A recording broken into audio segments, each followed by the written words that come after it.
마가복음 5장에 보면 무덤 사이에 살던 한 사람의 이야기가 나옵니다. 쇠사슬에 묶여 있었습니다. 아무도 그의 말을 들으려 하지 않았습니다. 그는 혼자였습니다. 밤낮으로 소리를 질렀고 돌로 자기 몸을 헤쳤습니다.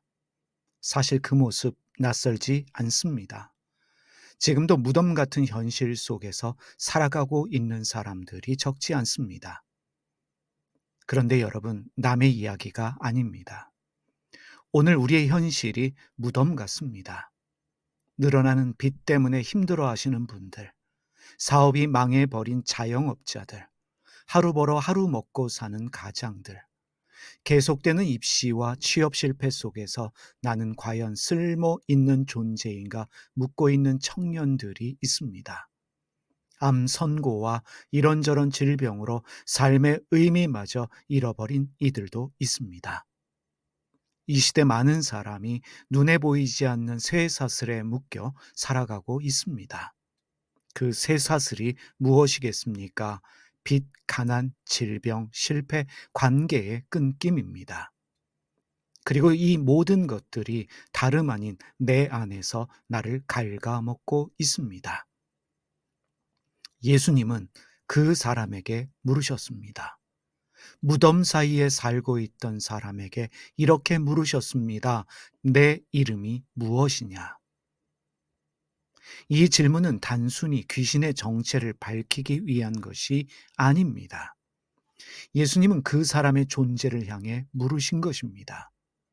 쇠사슬에 묶여 밤낮으로 소리치고 자해하며 살아가고 있던 자신조차 자신을 잃어버린 한 사람에게 물으셨습니다. 내 이름이 무엇이냐? 내 이름이 무엇이냐라는 질문은 곧 당신은 누구입니까? 당신은 당신에 대해 얼마나 알고 있습니까? 존재의 가장 깊은 곳을 향한 질문입니다. 그런데 사람에게 물으셨는데 대답은 귀신이 합니다. 군대입니다. 우리가 많기 때문입니다. 이건 단지 악령의 이름이 아니라 그 사람 안에 있는 수많은 고통, 상처, 억압, 외로움이 합성된 목소리입니다. 그 사람은 지금 자신 안의 고통과 어려움의 이름을 빼앗긴 상태였습니다. 자신을 잃어버린 사람입니다. 고난이 너무 깊으면, 어려운 일을 너무 많이 겪다 보면 사람은 스스로 나라고 말하지 못하게 됩니다. 나를 잃어버리게 됩니다. 나를 잃어버린 채 고통과 가난이, 질병이, 우울함이 나를 대신하게 됩니다. 우리는 종종 나는 실패했다, 나는 쓸모없다, 나는 우울하다, 나는 병들었다 라고 말하며 자기의 실패와 자신의 상처의 이름으로 자신을 말합니다. 그 실패가, 그 상실감이, 그 우울증이 자기 자신이라고 착각하는 것입니다. 여러분, 군대는 나의 이름이 아니라 귀신의 이름입니다. 다시 말해, 실패와 가난도 우울함도 나의 정체성이 아니며 내 자신이 아닙니다. 예수님은 그 모든 이름 너머에 있는 진짜 나를 부르십니다. 예수님은 우리를 군대라 부르지 않으시고 다시 이름 있는 존재로 회복시키십니다. 그 사람은 결국 옷을 다시 입고 제정신이 들어 예수님 곁에 앉아 있게 되었습니다. 바로 그것이 회복입니다. 나의 존재의 자리로 다시 돌아오는 것. 고난 속에서 내가 누구인지를 되찾는 것, 그것이 회복입니다. 내 안의 어려움, 고통, 우울, 패배감, 열등감을 인식하고 그것이 내가 아니라는 것을 깨닫게 될 때 우리 안의 군대는 무너지게 됩니다. 돼지떼는 죄가 아니라 무너진 구조의 상징입니다.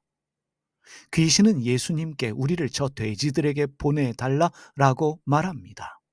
예수님은 허락하셨고 귀신들이 들어간 2,000마리 돼지떼는 바다로 뛰어들어 몰사합니다. 이 말씀에 등장하는 돼지는 단순한 동물이 아닙니다. 예수님 당시 로마 식민체제 아래에서 돼지 사육은 군대와 권력, 제국과 연결된 상징이었습니다. 그 귀신이 말한 이름이 군대였듯 이 사건은 단순한 퇴마, 귀신을 축사하는 일이 아니라 사회 구조와 억압으로 인해 병들어버린 한 인간의 회복, 그리고 그 억압이 무너지는 상징적 사건이었습니다. 예수님께서는 그 한 사람을 살려내시기 위해 그 구조 전체에 균열을 내셨습니다. 사람을 지배하고 억압하는, 무덤에 묶인 채로 살아가게 하는 군대를 몰살하신 것입니다. 예수님의 치유는 단지 마음의 치유가 아닙니다. 존재가 회복되고 체제가 흔들리는 사건입니다. 회복은 공동체로의 귀환으로 완성되어집니다. 치유된 사람은 예수님께 이렇게 말합니다. 주님, 저도 따라가고 싶습니다. 그런데 예수님은 말씀하십니다. 집으로 돌아가 주께서 내게 어떻게 큰일을 행하사 너를 불쌍히 여긴 것을 내 가족에게 알리라. 예수님은 회복을 공동체 안에서 완성되게 하십니다.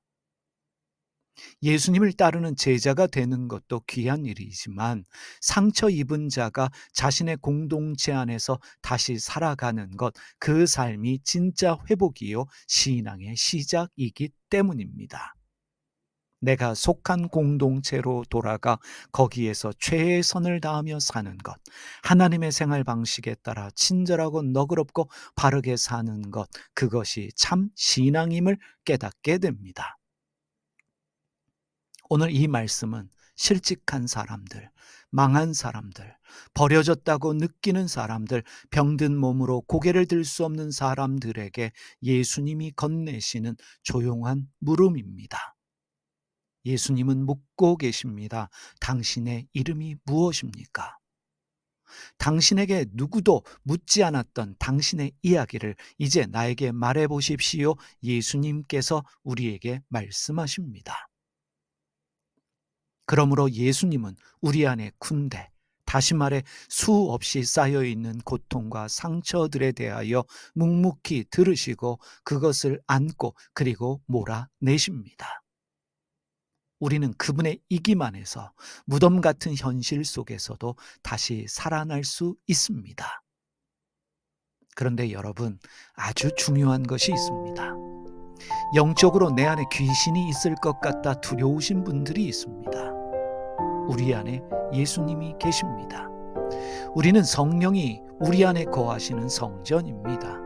예수님은 우리 안에 하나님의 나라가 있다라고 선포하셨습니다. 우리 안에 귀신이 머물 것이 없습니다. 여러분, 오늘도 내 안에 계신 예수님의 도움으로 모든 열등감, 우울감, 패배의식, 두려움을 이겨내시고 오늘도 나를 찾아가는 날 되시기를 주님의 이름으로 축복합니다. 기도하겠습니다. 주님, 오늘도 무덤 사이에 앉아 소리 없이 울고 있는 이들이 있습니다. 쇠사슬에 묶인 것처럼 상처와 실패와 고통 속에 갇혀 자신의 이름조차 잃어버린 채 살아가는 이들에게 주님 다가와 주십시오. 당신의 이름이 무엇입니까? 그들의 존재를 물어주십시오. 그들이 지금 당장 치유되지 않아도 주님 안에서 다시 자기 자신이 될 수 있도록 그 마음을 붙들어 주시옵소서. 저희를 묶고 있던 구조와 죄책감과 두려움이 주님의 권능 안에서 무너지게 하시고 우리가 다시 공동체로 돌아가 삶을 살아낼 수 있도록 도와주시옵소서. 무너진 마음 위에 다시 평안을 심어주시고 잃어버린 이름 위에, 잃어버린 나의 정체성 위에 나를 찾게 하시고 주님의 부르심이 다시 새겨지게 하여 주시옵소서. 무엇보다 우리 안에 계시는 주님 때문에 모든 것을 이겨낼 수 있는 믿음의 삶 살게 하여 주시옵소서. 예수님의 이름으로 기도드립니다. 아멘. 하늘에 계신 우리 아버지, 아버지가 어떤 분인지를 저희에게 보여주시옵소서. 세상을 바로잡아 주시고 아버지의 뜻이 하늘에서와 같이 땅에서도 이루어지게 하소서. 오늘 저희에게 일용할 양식을 주시고 저희에게 빚진 사람들의 빚을 탕감하여 준 것 같이 저희 빚을 탕감하여 주시옵소서. 저희를 유혹에 빠지지 않게 하시고 나쁜 일을 당하지 않게 하소서. 아멘.